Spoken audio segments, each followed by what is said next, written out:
Hey guys, it's Sami, and this is Wrestling Unlimited, as we are here on the 14th of January, 2022, to talk about everything that went down tonight on Friday Night Smackdown. As far as tonight's Smackdown does go, I thought it was a pretty good show. I enjoyed it for the most part, and thought that it did some good for building towards the Royal Rumble and so forth, and maybe even building past the Royal Rumble. Talk about that. But with that, SmackDown. Never mind. You know what? I was going to say something here, but I keep saying in the chat, don't be dumb. Chat, YouTube chat, don't be dumb. They're not getting Dean Ambrose to help Seth Rollins against the Usos and Roman. Don't be dumb. Don't be dumb and don't make yourself look dumb in the chat. Just saying. Just saying.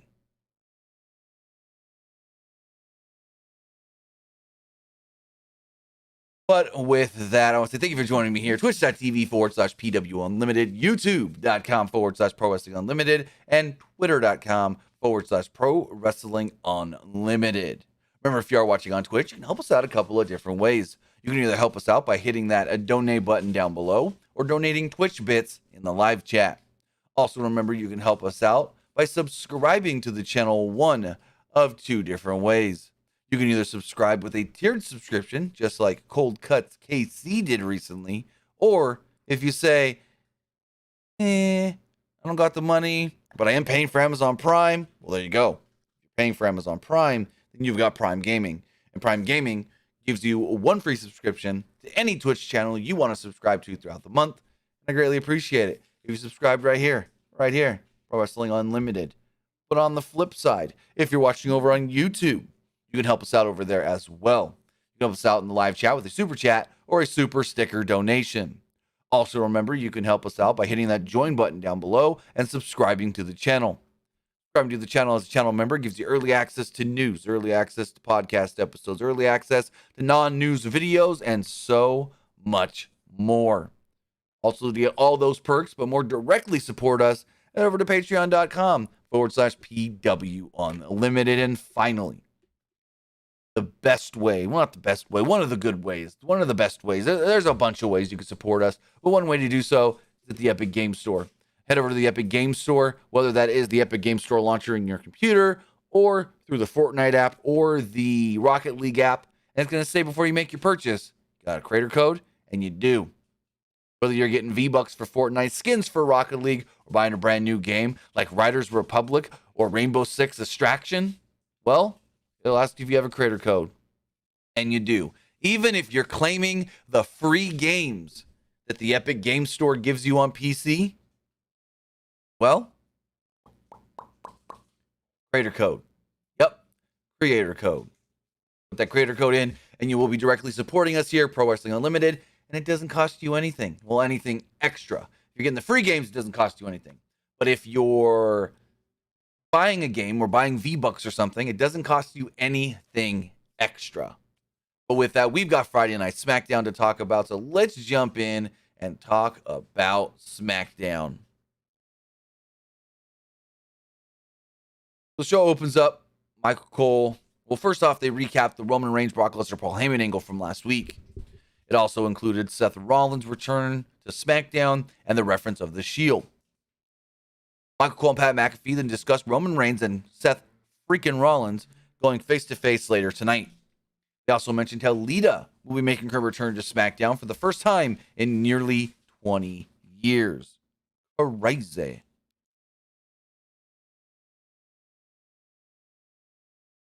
Out next would come the Usos. Jay noted that they beat the New Day last week, but they do respect the New Day because the New Day is the only team that's ever pushed them to their limit. Jay claimed that the Usos are the greatest tag team of all time, though. Well, Jimmy said that, not Jay, Jimmy. Jay then thinks that they should help Roman when he goes face-to-face later tonight with Seth Rollins. Maybe that's how Seth knew to avoid them. They pointed out that management set up a fatal four-way match to determine their next challengers, and then Jimmy did the introductions. This is kind of funny. I liked this. I thought the introduction thing was kind of funny.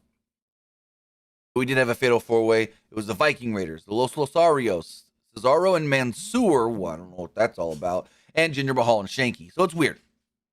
Because we've seen since day one, even a little before day one, Cesaro and Ricochet being buddy, friend.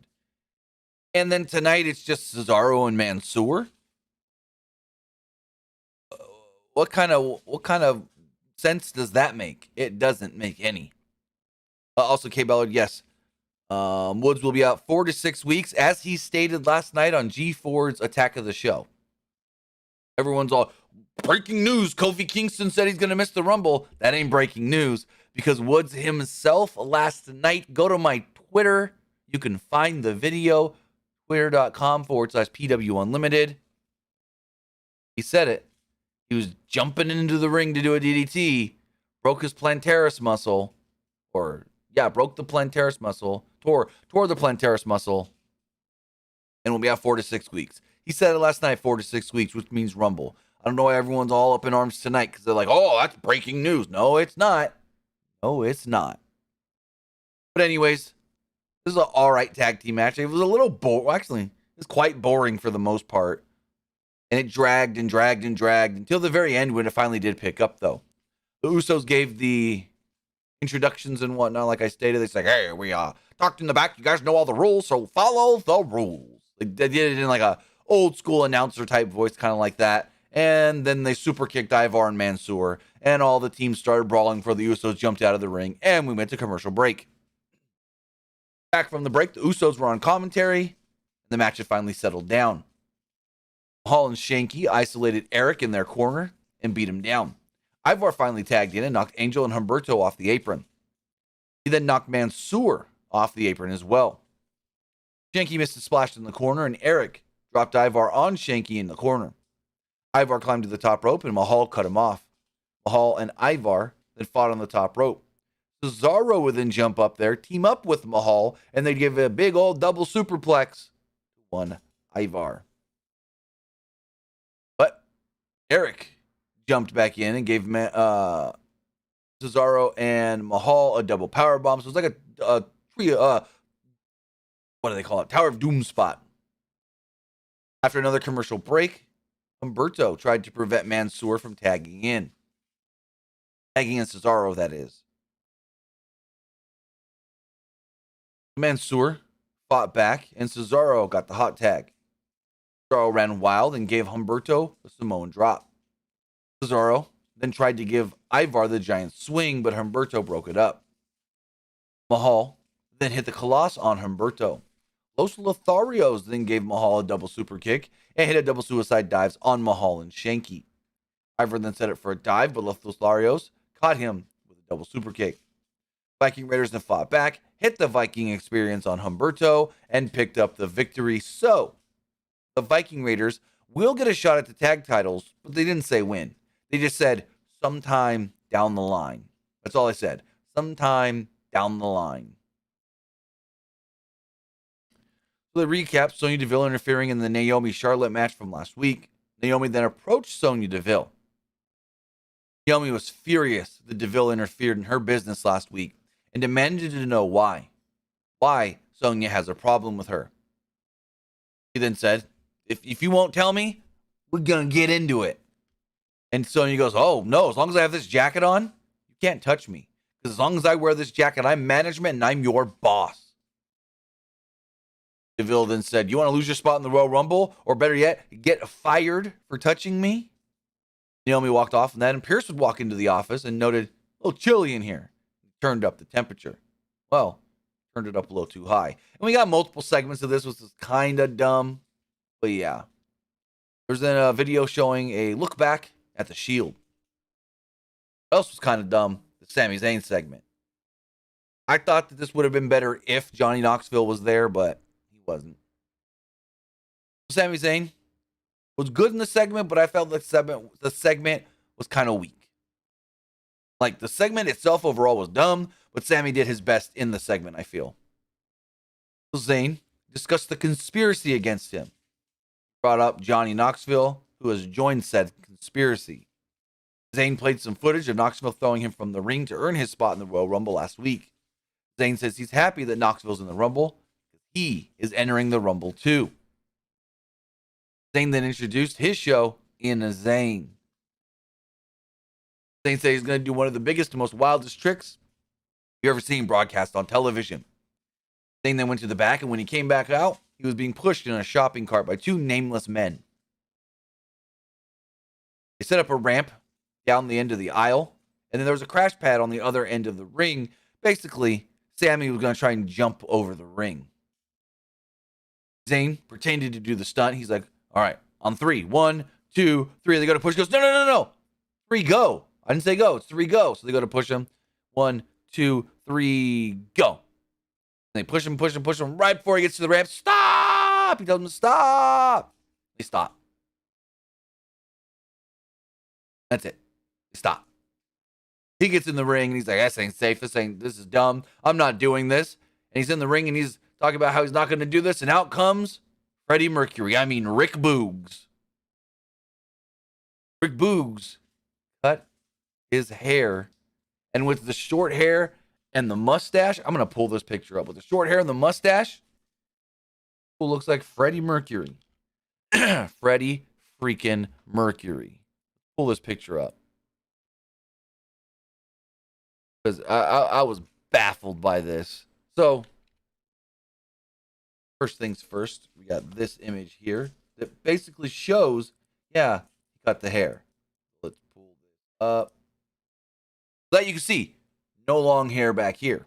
But then this image, whew, it's a buff Freddie Mercury. Buff Freddie Mercury. And I think Pat even alluded to it. Is that Freddie Mercury? That's the first thing I thought as well. But I don't know why he cut the hair. But good to see Shinsuke getting active, getting physical after hearing that he suffered some sort of a hand injury and has been on the injured list. Good to see that Shinsuke got physical.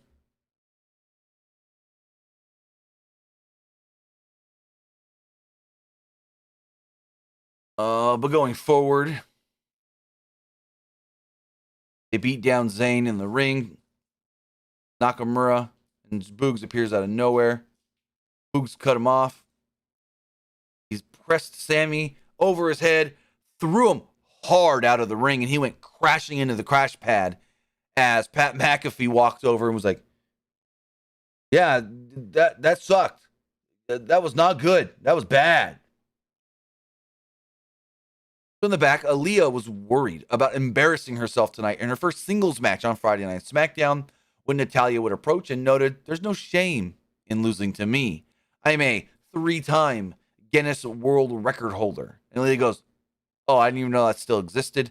But here's my thing with this. So, she's a 3-time Guinness World Record holder. I thought to have a record in the Guinness Book of World Records, it has to be a record that anybody could obtain, that anybody can try.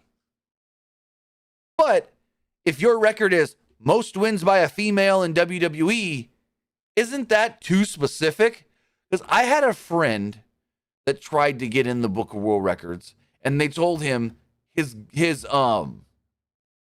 what did they say? They said that his attempt, the record he wanted to attempt, which was not an actual record but could have been a record, was too specific.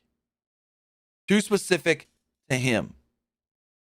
It was something to do with playing the drums double jointed or something.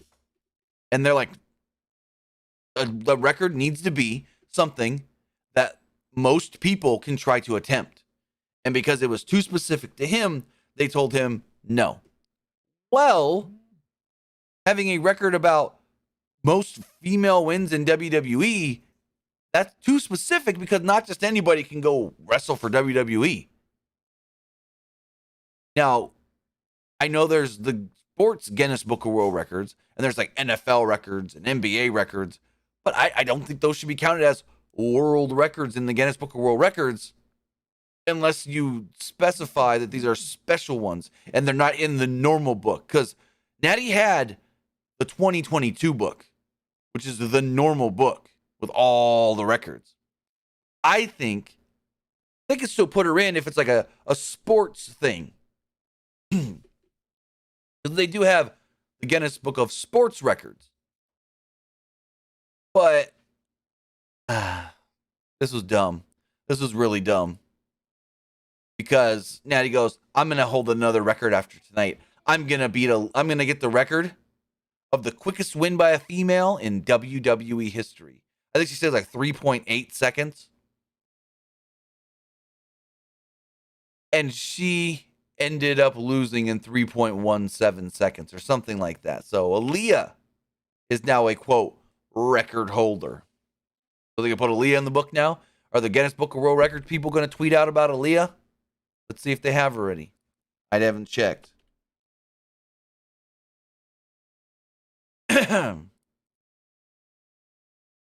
World. See if they've tweeted about it. Excuse me.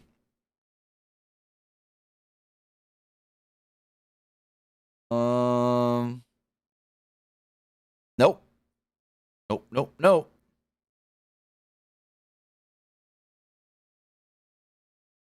So yeah, 3.17 is Aaliyah's new record. Also, Chase, I know Freddie Mercury died. I didn't say he was still alive. I said Boogs looked like him. That was it. I know he died. Trust me. I know he died. So there's not much to this other than Natty jumps Aaliyah before the match to beat her down to make sure that she's good to go as far as hurt before the match even starts so she can get her quick. And then, well, Aaliyah got her quick. But here's the thing. WWE recorded this as 3.17 seconds. Yet that's not true. That's not true. It's actually 2.79. 2.79 is the actual time bell to bell.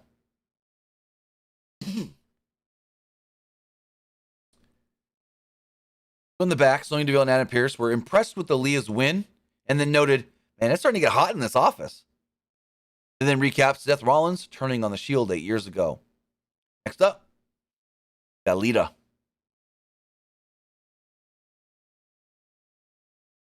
Cole introduces Lita to a big reaction from the fans in Omaha. Fans broke out in a loud Lita chant. Cole noted that Lita influenced the women of today's current roster. Cole wondered why Lita decided to return to this year's Royal Rumble. Lita noted that she was in the main event of Raw and has entered the Hall of Fame, but never into the Rumble match. And I go, what? Are you saying Lita's never been in a Rumble? Yeah, you have. You've never won the Rumble, but you've been in a Rumble. The way she stated and phrased it made it sound like she said she's never been in a Rumble, but she has been.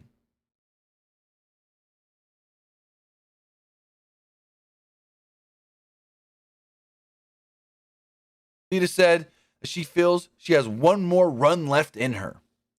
Plans on winning the Rumble and main eventing WrestleMania. Fans popped. Out would then come Smackdown Women's Champion Charlotte Flair.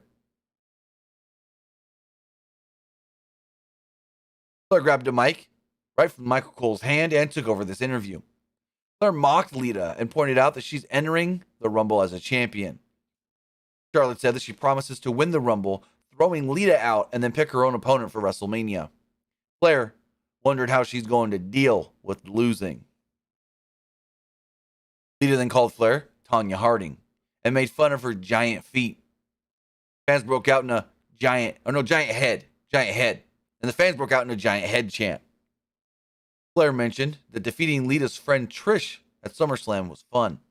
She claimed that she broke and retired Trish. Lita prepared to slap her and Flair covered up. Lita then hit a twist of fate to end the segment, and the twist of fate spot was kind of not that good. Because like she kicks her in the gut, she sets her up for the twist of fate, she does the thing, and then she just stands there for a second. Like she froze. And then she hits a twist of fate. And it wasn't even that great of a looking twist of fate, but hey, Lita's been out, so you can't fault her too much. They then recapped the 12 Days of Christmas street fight from last month. They also recapped Ricochet breaking Ridge Holland's nose at day 1. In the back, Sheamus noted that Holland's at home because of Ricochet. He promised he's going to get some revenge tonight as the two had a 9.5-minute match.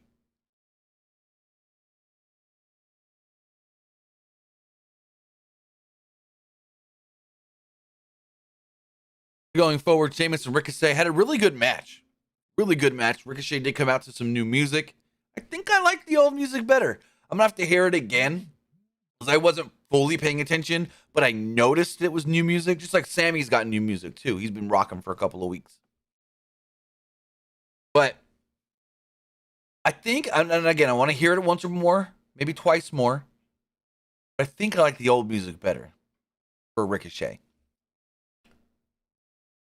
There's a little video here where Ricochet said that he promises to defeat Sheamus and then break his nose as well. Ricochet had the early advantage with the side headlock. Sheamus broke free with a shoulder tackle and a stomp on Ricochet's fingers. Ricochet sent Sheamus to the floor and followed this up with a dive. Sheamus regained control by tripping Ricochet on the apron. Sheamus then gave Ricochet a slingshot underneath the ring. Back from the break, Sheamus was firmly in control, but Ricochet fought back. He hit a springboard crossbody off the second rope to regain control. Sheamus then missed a brogue kick and ended up on the apron. Ricochet hung Sheamus on the second rope and hit a lion salt. Sheamus is back for a close near fall. Cool looking spot. Sheamus then avoided a 450, but Ricochet landed on his feet. Sheamus then recovered and hit a tilt-a-whirl backbreaker. Sheamus attempted the white noise off the top rope, but Ricochet broke free. Ricochet fought back and hit a sunset flip powerbomb for another close near fall. Ricochet tried to pick up Sheamus, but he broke free. The finish then came when Ricochet went for the handspring knee and Sheamus hit a brogue kick in midair to pick up the victory. I always think those moves look really cool, and Ricochet knows how to take them. He took a brogue kick here tonight in midair. He took a boot, which is basically the same thing from Drew McIntyre about a month ago, so cool. We got a recap of Aaliyah defeating Natalya with their fake number, 3.17 seconds, which is like, if you're going to fake the number, fake it better. If the number is actually factually faster, why give a slower number? Even though it's like 0.4 seconds, still.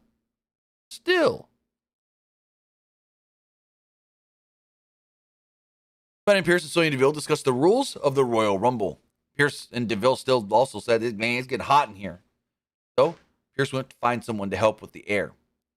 Deville then took off her jacket when Naomi would walk in. Remember earlier, this jacket on, you can't touch me. Well, the jacket's off. You know, Deville's not wearing the jacket, therefore they can fight.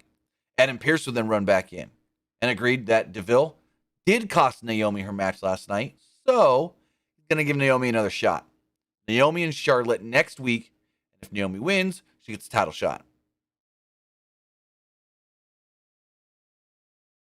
And then recap Seth Rollins defeating both Brock Lesnar and Roman Reigns at WrestleMania 31 7 years ago. That's wild to think that that's 7 years ago. Especially for someone that was there live. It doesn't feel like I was at a WrestleMania 7 years ago. Maybe 4 or 5. But it doesn't feel like that was 7 years ago. Holy moly. Next up, we got a 5-minute, 45-second match. It was Madcap Moss against Kofi Kingston. Before the match, Kingston read a proclamation from the King. Woods suffered a calf injury, which actually was a plantaris tear, which is the muscle behind your calf. He said, this will cause our King to miss the Royal Rumble. However, Woods decreed that Kingston would enter the Rumble representing the Kingdom.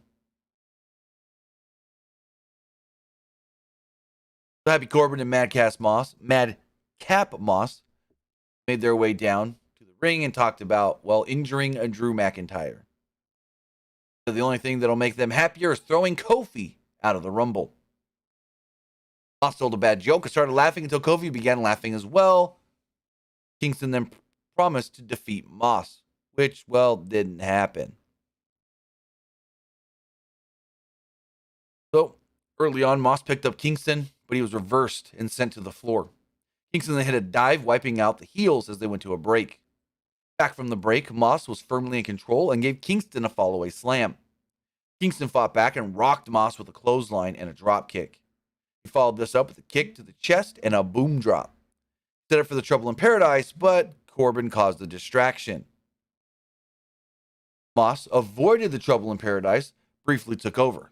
Kingston went for a flying crossbody and Moss caught him. Kingston then briefly tried to fight back, went for the SOS, but Moss countered, hit the punchline, and picked up the victory. Yeah, you heard me right. Madcap Moss defeated Kofi Kingston. Let me move on to our main event segment. It was the face-off between Roman Reigns and Seth freaking Rollins. Because remember, you have to say freaking. It's Seth freaking Rollins.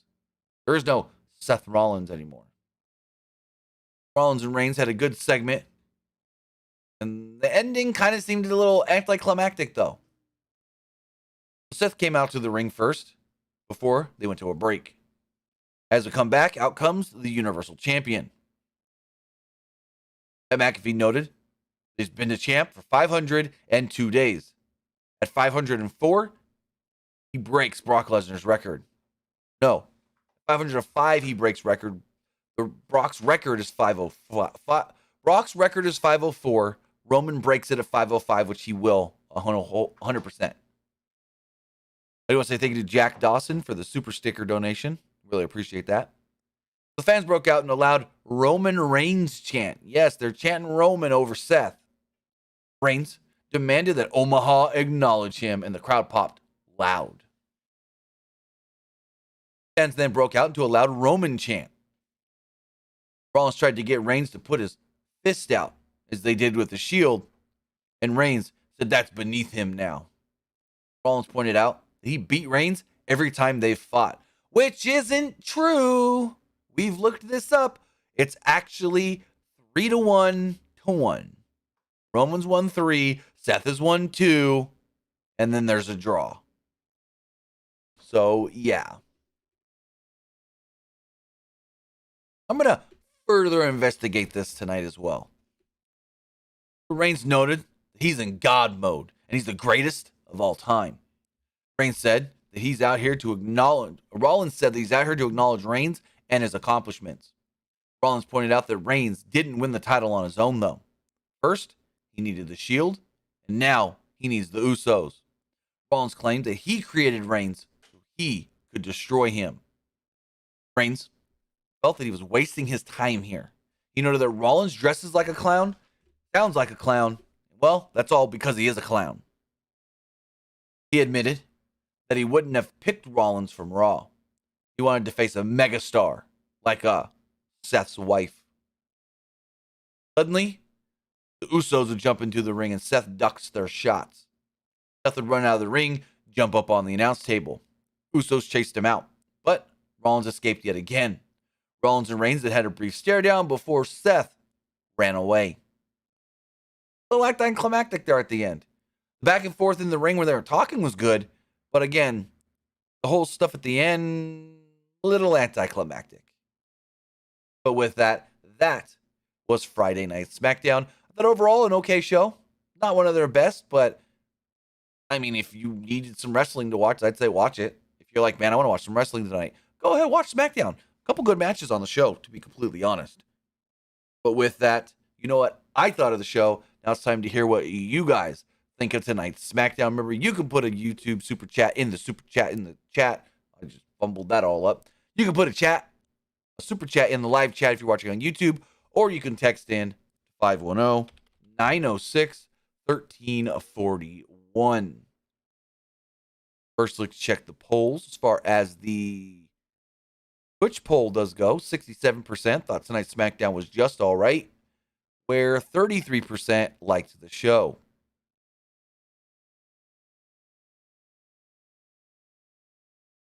Going forward, looking at the YouTube poll, 57% liked tonight's show, 28% did not like tonight's Smackdown, and 14% thought it was just all right. As far as the YouTube poll does go, 65% liked the show, 27% thought it was all right, and 8% did not like tonight's Smackdown. Looking at the text messages, this person says, do you think WWE is going to do a match between Charlotte and Lita? Continue Charlotte beating her bestie Trish 2.5 years ago. I think so. I think there is a good chance that we get Charlotte versus Trish. I mean, Charlotte versus Lita. We already got Charlotte versus Trish. And that wasn't 2.5 years ago. It was a year and a half ago. That was SummerSlam 2020. No. It was 2019 now that I think about it. You are right. 2.5. 2019. I apologize. I was wrong. So, yeah. It will just cement Charlotte even more as one of the best of all time. Because now she's beating the best women that came before her. Says, who do you think are the odds favorites in the men's and the women's rumbles? Well, I can tell you that. The odds favorite for the men's rumble right now is Big E. And the favorite for the women's rumble is actually Bayley, depending on which website you look at. I usually go through either Bet Online or Sky Bet, and Sky Bet has Bayley right now for the women and Big E for the men's, but I don't think Bayley's going to be cleared in time. She could. There's a slight chance, but I don't know. Those are the betting odds favorites right now. As of Wednesday, last I checked. Where it says, I think SmackDown did it right tonight. I like Roman Reigns and Seth Rollins face-to-face. Also, who should challenge for the Raw Tag Team Championships next? Well, probably a rematch with RK Bro. Versus says,